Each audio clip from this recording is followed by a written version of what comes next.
Dasturimiz davom etadi. O'zbekiston Xalqaro islomshunoslik akademiyasida O'zbekistonda Shanxay hamkorlik tashkiloti Xalq diplomatiyasi markazi bilan hamkorlikda yangi Markaziy Osiyo integratsiyasining siyosiy, iqtisodiy va madaniy gumanitar jihatlari mavzusidagi xalqaro ilmiy-amaliy konferensiyasi o'tkazildi.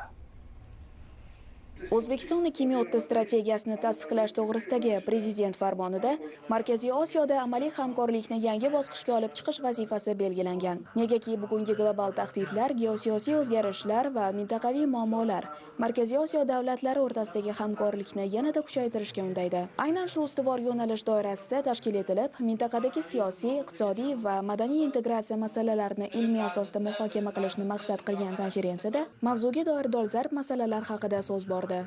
Bugungi tadbirning mavzusidan ham ko'rinib turibdiki, yangi Markaziy Osiyo. Nima uchun yangi deb atalmoqda? Haqiqatdan ham oxirgi yillarda yurtimiz, mamlakatlarimiz o'rtasidagi uzoq yillar saqlanib qolgan muammolarni 5-6 yil ichida o'sha davlat rahbarlarining siyosiy irodasi orqali hal bo'linishi, yechim topishi, o'zaro xalqlar o'rtasidagi yaqinlashuv ham ahamiyatli hisoblanadi.